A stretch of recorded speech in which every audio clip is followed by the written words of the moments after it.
आज हम पढ़ेंगे एमएससी का न्यूक्लियर फिज़िक्स यूनिट 2 का कलेक्टिव मॉडल। इसका एक पार्ट है discuss the origin of rotational and vibrational spectra of the nuclear. Means हमको रोटेशनल और वाइब्रेशनल स्पेक्ट्रा कैसे मिलते हैं।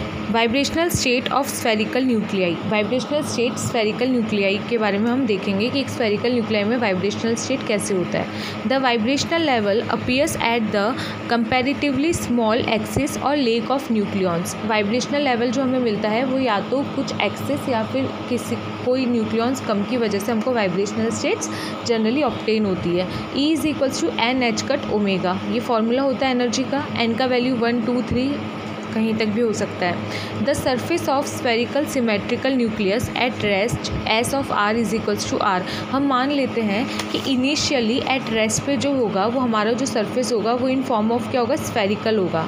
स्फेरिकल होगा तो हमारे पास जो एरिया होता है या एस ऑफ आर होगा जो सरफेस पे डिपेंड करेगा वो सिर्फ किस पे डिपेंड करेगा, आर पे।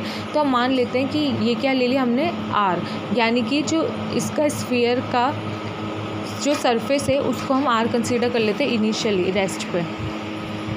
Oscillating state can be series of harmonics. जो ऑसिलेटिंग स्टेट, अगर हम ऑसिलेटिंग स्टेट की बात करेंगे तो वो ऑसिलेटिंग स्टेट किन किन पे डिपेंड करेगी। अगर हम सिर्फ ऑसिलेटिंग स्टेट की बात करते हैं तो यहाँ पे हम क्या लिखेंगे कि हमारे पास जो एस होगा वो r comma theta comma phi तीनों पे डिपेंड करेगा। जो क्या होगा आर प्लस, यानी कि आर पे तो डिपेंड करेगा, प्लस साथ में क्या आएगा, फैक्टर आएंगे। थीटा और फाई के भी 2 फैक्टर आएंगे जैसे हमने यहाँ पे दिए हुए हैं, ये रहे। थीटा और फाई के भी फैक्टर आएंगे और ये डिपेंड किस पे करेंगे, ये एल का वैल्यू 0 से इन्फिनिटी हो सकता है और साथ में एल का वैल्यू क्या हो सकता है, -L टू +L। और यहाँ पे क्या आएगा, 2 फैक्टर्स आएंगे लाइक अल्फ़ा LM। अल्फ़ा यहाँ पे क्या, एम्पलीट्यूड ऑफ ऑसिलेशन, तो हम एम्पलीट्यूड ऑफ ऑसिलेशन को अल्फ़ा LM मान लेते हैं। साथ में YLM और ये किस पे डिपेंड करेगा, थीटा कॉमा फाई। ये 2 फैक्टर हैं। अगर हम कब मानेंगे, जब ये कौन सी स्टेट में होगा, ऑसिलेटरी स्टेट होगा।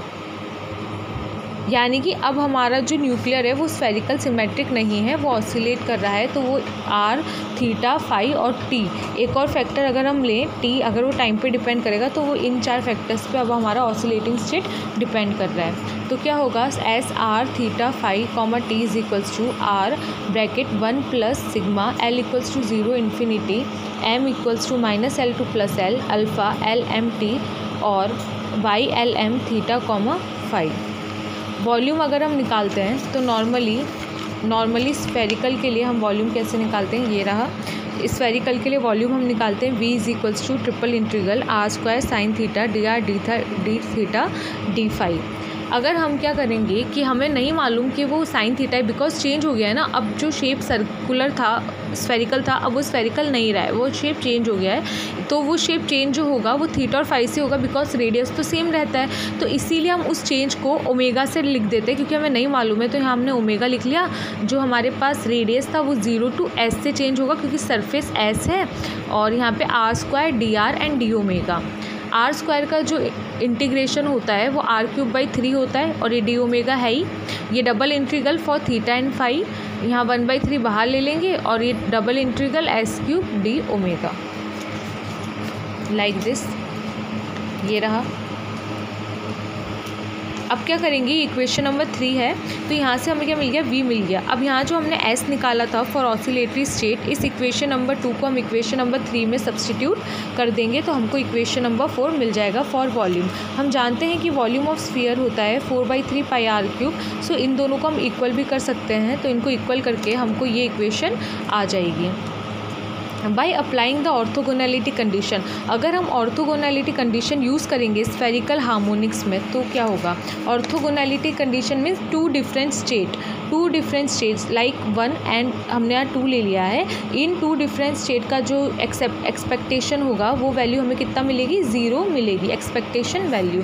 तो ये ऑर्थोगोनैलिटी कंडीशन जब हमने ऊपर वाली इक्वेशन में लगाई तो हमको क्या है, अल्फ़ा की वैल्यू मिली। अल्फ़ा क्या है, यहाँ पे एम्पलीट्यूड है ना, एम्पलीट्यूड, इसका वैल्यू मिला -1/√4 pi sigma L, M modulus L alpha l comma m whole square. Equation number 6, यहाँ पे जो अल्फ़ा एल कॉमा एम है वो इंडिपेंडेंट है टाइम के, and this oscillations are called as harmonics, और हम इन ऑसिलेशंस को ही क्या बोलते हैं, हार्मोनिक्स कहते हैं। अब हम क्या करेंगे, एनर्जी निकालेंगे। अभी हम क्या पढ़ रहे हैं, हम वाइब्रेशनल एनर्जी लेवल पढ़ रहे हैं। काइनेटिक एनर्जी, काइनेटिक एनर्जी क्या होगा, kinetic energy of nuclear matter originates from current in deformed state. Kinetic energy हमें कैसे मिलेगा, तो हम जानते हैं काइनेटिक एनर्जी क्या होता है, half m v square, half m v square. ठीक है, अब हमारा जो स्फेरिकल था वो डिफॉर्म्ड हो चुका है, तो उसके मास में भी कुछ ना कुछ तो चेंज आएगा।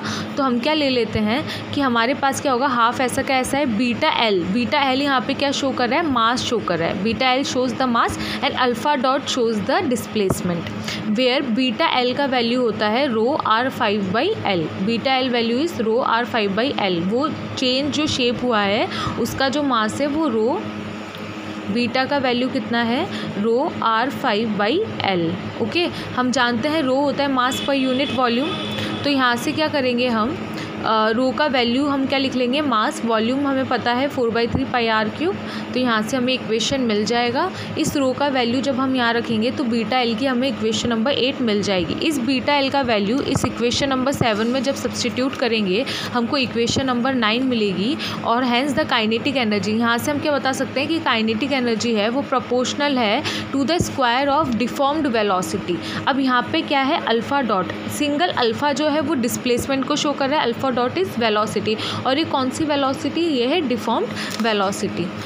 नेक्स्ट हम निकालेंगे potential energy. Potential energy is work done against the surface tension in the deformed nuclei. Potential energy is equals to half sigma and c L alpha L m square. It's same like जब हम एक spring की बात करते हैं तो हम half के एक्स स्क्वायर पोटेंशियल एनर्जी लिखते हैं, ये सिंपल उसी की तरह है, उसी का फॉर्म है। अल्फ़ा यहाँ पे क्या है, डिस्प्लेसमेंट है, और c l is the constant. ठीक है, तो यहाँ पे सी एल का वैल्यू क्या होगा, L-1 L-2 to are square. To यहाँ पे क्या होगा, सरफेस टेंशन का coefficient, tau is surface tension coefficient. R का वैल्यू R0 a की पावर 1/3 होता है। टो को क्या लिख सकते हैं हम, surface energy upon surface area. तो सरफेस एनर्जी हम बताएंगे अल्फ़ा 2 a की power 2/3 divided by 4 r square. Alpha 2 a की पावर 2/3 4 r का वैल्यू हम सब्सटीट्यूट करेंगे तो हमें जो टो है उसका वैल्यू मिलेगा alpha 2 upon 4 r0 square.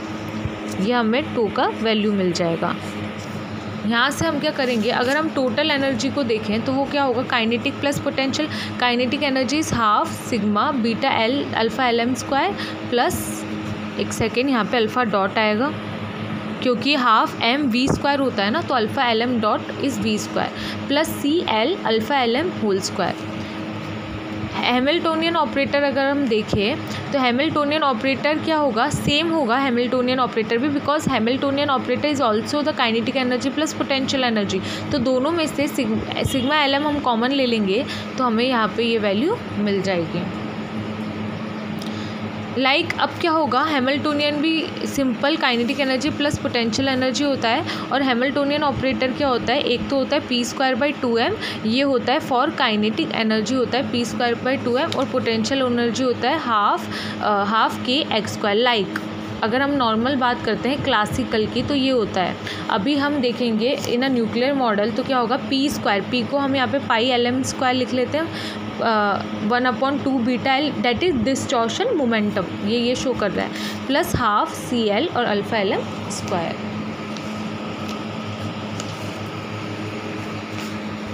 Here also half comes, that is its bracket में लिख लो इसे, ओके, क्योंकि यहाँ पे क्या था, half alpha L M C L alpha L M whole square, that is हमने क्या किया, इसे ब्रैकेट में कर लिया। अल्फ़ा एल एम कोऑर्डिनेट है, alpha dot L M velocity है, beta L shows the mass, ये पहले ही बता दिया है। हम देखते हैं कि एनर्जी आइगन वैल्यूज़ क्या होंगी। एनर्जी आइगन वैल्यूज़ किस पे डिपेंड करेंगी, एन एल एम वैल्यू पे, जिसको एच का टर्म होगा NLm प्लस हाफ हम लिख सकते हैं। टोटल एनर्जी हमको ये मिल जाएगी। इससे कंक्लूजन क्या क्या मिला हमें, energy difference between two levels is H cut omega L. तो एनर्जी डिफरेंस दो लेवल का क्या होगा, एच कट ओमेगा एल। कैसे होगा तो देखना, यहाँ पे क्या था कि पहले हमारे पास एक एनर्जी है एन, वो क्या थी हमारे पास N L plus half H cut omega, ये रहा H cut omega N L plus half, ये रहा पहला। अगर हमने यहाँ पे n प्लस वन स्टेट के लिए लिखा तो क्या लिखेंगे, n L plus one plus half H cut omega. हमें क्या चाहिए, energy difference between two levels, so e n plus one minus e n is equals to देखेंगे तो n L plus half plus one plus half minus n l minus half and h cut omega, ये cancel हो जाएगा आपस में ये, और हमें क्या मिलेगा यहाँ से एच कट ओमेगा, ये रहा।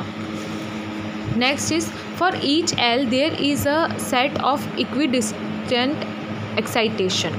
हर एक एल के लिए जो हमारी एल की वैल्यू होगी ना, जिससे हम क्या करेंगे, एनर्जी स्टेट डिफाइन करेंगे। इसका मतलब है ये जो हमारे एनर्जी लेवल होंगे हर एल वैल्यू के लिए क्या होगा, for each value there is a equidistant excitation, means इनका जो एक्साइटेशन होगा वो कैसा होगा, इक्विडिस्टेंट होगा। 0 point energy for ground state is half H cut omega. Obviously तो आप यहाँ पे एन की वैल्यू अगर 0 रखोगे तो आपको E0 का वैल्यू कितना मिल जाएगा, half H cut omega. First excited state जबकि एन एल क्या होगा, 1 होगा, और ये कैसा होगा, 2L plus 1 fold D generate होगा। ठीक है, 2L plus 1 fold D generate का मीन हम यहाँ आगे देखेंगे। ओके मतलब देखो ये हमारा फर्स्ट एक्साइटेड स्टेट है, 2 प्लस जो होगा, हम यहाँ पे क्या करेंगे, सिर्फ इवन वैल्यूज़ कंसीडर करेंगे, ऑड वैल्यूज़ कंसीडर नहीं करेंगे। और इसका रीज़न पहले था, यहाँ पे देखना आप,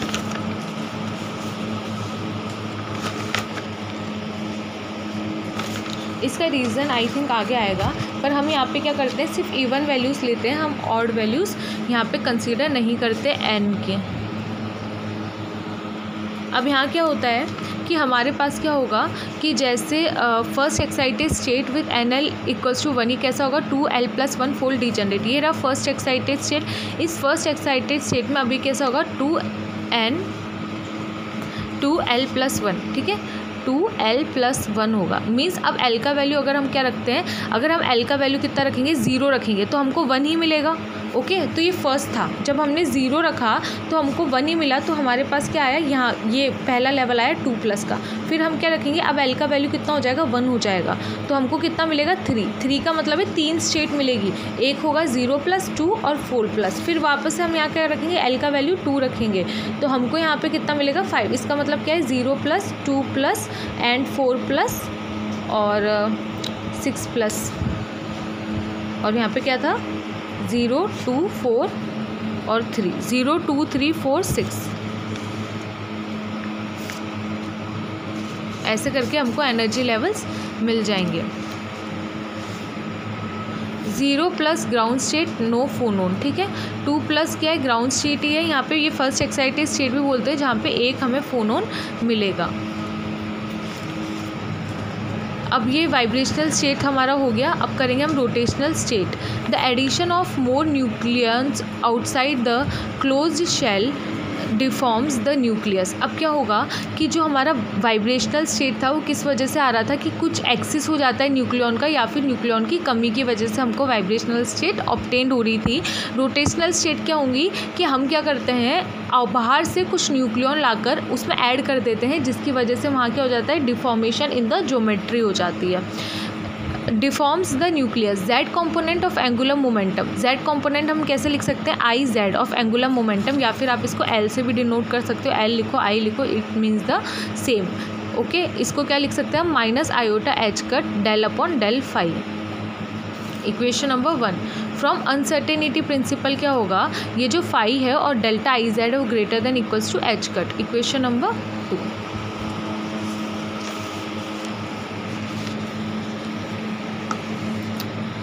यहाँ पे हमें कैसे मिलेगा, अगर हम बात करते हैं वेव लाइक में क्या मिलेगा, ये हमारा सर्कल रहेगा और यहाँ से क्या होगा, डिस्टॉर्शन हो जाएगा। अगर ये ऐसे एंगुलर फ्रीक्वेंसी ऐसे रोटेट करेगा तो। रिजिड रोटेशन में क्या होगा कि इनका ये रिजिड रोटेशन है, मीन्स अगर वेव लाइक होता है तो सब मूव करेंगे। ओके, रिजिड रोटेशन में ये अलोंग एक एक्सिस पे ही ये लोग क्या करेंगे, रोटेट करेंगे।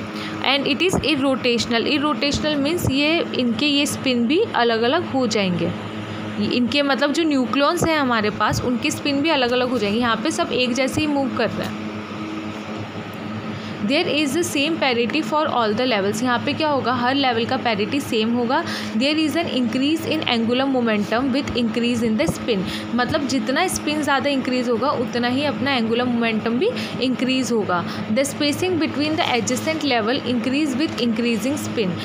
जितना स्पिन इंक्रीज होगा उतना ही यहाँ पे जो लेवल्स हैं उनकी स्पेसिंग भी बढ़ती जाएगी। वहाँ पे सेम थी, यहाँ इंक्रीज होगी। The rotational level spectra of 2 rotational level spectra हमने यहाँ शो करे हैं। यहाँ पे हमको सिर्फ एक ही स्टेट मिलती है, जैसे 0, 2+, 4+, 6+, 8+, ये लाइक दिस हमको यहाँ पे स्टेट मिल जाती है। सिमिलरली हमने यहाँ पे एक और का शो किया हुआ है,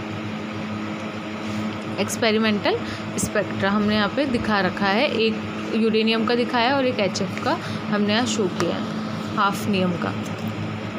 the rotational spectrum can be explain by considering the rotation of deformed nucleus as a whole about an axis perpendicular to the symmetrical axis. The angle about the symmetry axis is phi. अगर angle जो है symmetrical axis का अगर वो phi है तो D psi upon D phi क्या होगा, यहाँ पे 0 हो जाएगा। The angle is about symmetry axis is phi. अगर सिमेट्रिकल एक्सिस जिस एक्सिस के अलॉन्ग हम ले रहे हैं उसी एक्सिस पे एंगल भी है तो उसका डिफ्रेंशिएशन विल बी 0, क्योंकि वो कांस्टेंट हो जाएगा। हमने ये माना है symmetrical axis z। R Z cap psi is equals to minus iota H cut del psi by del phi is equals to 0। अगर हम क्या करते हैं, इसके अंदर ही हम आर कैप को ऑपरेट करवा देते हैं तो इसका मतलब क्या है, I Z equals to 0 that is component of angular momentum across the symmetrical axis is 0। यानी कि अगर सिमेट्रिकल एक्सिस के अलॉन्ग हमारा एंगुलर मोमेंटम हुआ, अगर ये सिमेट्रिकल एक्सिस हमने z मान लिया और इसी के अलॉन्ग हमारा एंगुलर मोमेंटम हुआ, तो वहाँ पे क्या होगा, हमारे पास वहाँ पे हमारे पास जो कंपोनेंट है एंगुलर मोमेंटम का वो आएगा 0, क्योंकि वहाँ पे क्या है, एंगल भी इसी के अलॉन्ग है। तो वहाँ पे जो चेंज कुछ है ही नहीं ना। अगर एंगल सिमेट्रिकल एक्सिस के अलॉन्ग बनेगा तो चेंज नहीं होगा तो उनका डिफ्रेंशिएशन 0 होगा। डिफ्रेंशिएशन 0 होगा तो हम इसको जानते हैं, इसका वैल्यू माइनस आयोटा एच का डेल बाई डेल फाई होता है, तो ये भी हमारे पास क्या आएगा, 0 आ जाएगा।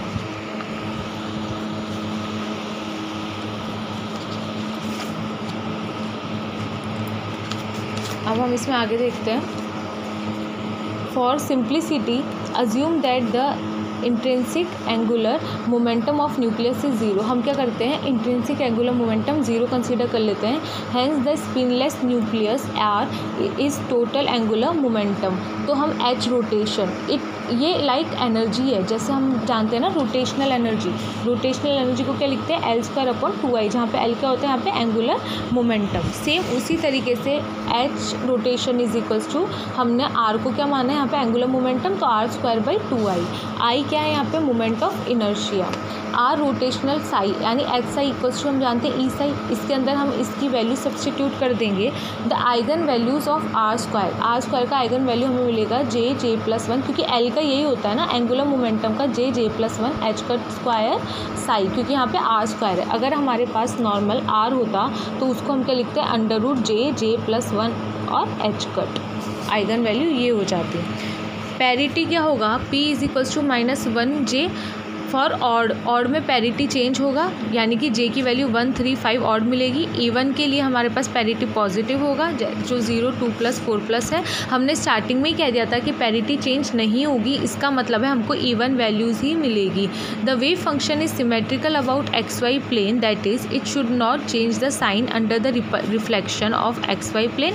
Hence the odd parity states are not been allowed. यहाँ पे ऑड पैरिटी स्टेट्स नहीं होंगी, सारी इवन पैरिटी स्टेट्स होंगी। अब हमें क्या है, अगर हमको एक लेवल दे देते हैं, अगर हमको एक लेवल की एनर्जी दे देते हैं तो हम बाकी लेवल्स का एनर्जी कैसे फाइंड आउट करेंगे, उसका ये तरीका है 2I 2IE साई। कैसे आया ये 2I? यहाँ पे जो आर स्क्वायर था ये इधर चला गया, क्रॉस मल्टीप्लाई अगर हम कर लेंगे तो आर स्क्वायर का वैल्यू आएगा 2IE।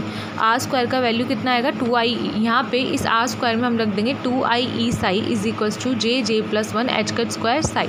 यहाँ से एनर्जी E का वैल्यू हमारे पास आ जाता है important, H cut square upon 2I J into J+1। It's for rotational, ये रोटेशनल के लिए है। हमने वाइब्रेशनल के लिए देखा था En का वैल्यू जो था वाइब्रेशनल के लिए वो कितना था n+1 n+12 H cut omega, ये था वाइब्रेशन के लिए। रोटेशन के लिए हमारे पास H cut square upon 2I J into J+1 if we denote energy of first excited state. अब हम क्या करेंगे, अगर हमको एक एक्साइटेड स्टेट दे दिया और हमने उसको E2 से लिख लिया तो E2 का वैल्यू कितना होगा H cut square upon 2I। यहाँ पे J का वैल्यू 2 ले लिया है हमने, तो हमारे पास ये वैल्यू ये आ जाएगी। यहाँ से हम क्या करेंगे, H cut square upon 2I का वैल्यू निकाल सकते हैं। तो H cut square upon 2I क्या होगा E2/6। ये कब होगा, जब क्वेश्चन में हमको E2 का वैल्यू दे दिया होगा फर्स्ट एक्साइटेड स्टेट, क्योंकि हमारे पास क्या होता है पहला 0 होता है फिर 2+ ही होता है। तो ये फर्स्ट एक्साइटेड स्टेट का अगर हमारे पास एनर्जी गिवन होता है तो हम यहाँ से H cut square upon 2I को क्या लिख सकते हैं E2/6। E2 का वैल्यू हमें दिया होगा, हम इस इक्वेशन में अगर H cut square upon 2I का वैल्यू रख देंगे तो हमें मिलेगा EJ is equals to E2/6 J into J+1। It is possible to calculate value of energies of higher level from E2। तो हम क्या कर सकते हैं, इससे हाई लेवल का भी निकाल सकते हैं, क्योंकि जब हमको E2 गिवन होगा तो यहाँ J का वैल्यू 3, 4, 5, 6 कुछ भी रखो, हम कितने भी हायर वैल्यू निकाल लेंगे। The computed value is higher than the experimental due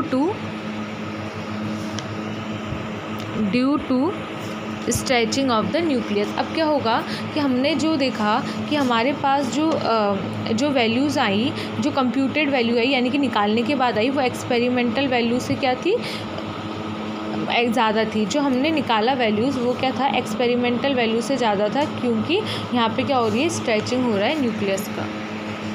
so that's all. हमने यहाँ पे क्या देखा, एक बार हम रिकॉल कर लेते हैं।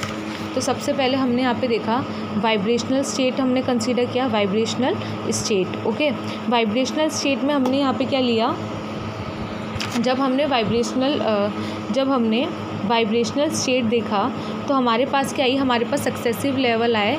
जैसे कि एक 0 था, फिर 2 था, फिर हमारे पास 2, 4 आया, फिर हमारे पास 2, 4, 6 आया। ऐसे करके हमारे पास लेवल इंक्रीज़ होते गए। और ये जो था ये कितना, ये होता है 2L+1 फोल्ड डीजनरेट होता है। तो इस हिसाब से हमको क्या मिलते हैं, एनर्जी लेवल्स मिलते रहते हैं। In case of vibrational state इनका जो स्पेसिंग था वो मतलब सेम था। हमने क्या किया, वाइब्रेशनल स्टेट के लिए पहले काइनेटिक एनर्जी निकाली, उसके बाद हमने यहाँ पे पोटेंशियल एनर्जी निकाली, फिर हमने यहाँ पे निकाला था टोटल एनर्जी। काइनेटिक एनर्जी निकालने के लिए हमने क्या था, हाफ m को हमने बीटा माना था और अल्फ़ा डॉट जो L, M पे डिपेंड कर रहा है और इसका स्क्वायर। सिमिलरली पोटेंशियल एनर्जी निकाला था जो क्या था, हाफ kx² होता है। असलियत में तो क्या होता है, हाफ kx²। x यहाँ पे अल्फ़ा LM ही है और इसका स्क्वायर। अब k कोई कांस्टेंट है तो हमने Cl कंसीडर कर लिया। Total energy will be sum of the about 2 energies. तो यहाँ से हमको ऐसे वाइब्रेशनल स्टेट मिला था। फिर हमने क्या किया, रोटेशनल स्टेट का बताया। तो रोटेशनल स्टेट में हमने क्या यहाँ पे बताया, रोटेशनल स्टेट में हमने बताया कि जो हमारे पास जो रोटेशनल लेवल है तो उसको हम क्या लिख सकते हैं, एनर्जी को हम लिख सकते हैं एच, रोटेशन को हम क्या लिख सकते हैं R² अपॉन 2I। यहाँ पे हमने क्या किया, R² अपॉन 2I लिखा। फिर हमें पता है कि जो R² होगा उसका वैल्यू हो सकता है J into J+1 H cut square. ये हमारे पास ये वैल्यू आ सकती है। और यहाँ पे H psi is equals to क्या होता है, E साई। तो R² अपॉन 2I का जो वैल्यू है वो हमको E मिल सकता था। सो यहाँ से 2IE, तो इधर से क्या किया हमने 2IE is equals to J+1 H cut square. तो E का जो एनर्जी का वैल्यू है वो हमको क्या मिल गया, H cut square upon 2I J into J+1। तो ये हमको ये एनर्जी मिल गई है। यहाँ से हमने वाइब्रेशनल स्टेट का एनर्जी निकाल लिया था। होप आपको समझ में आया। Thank you.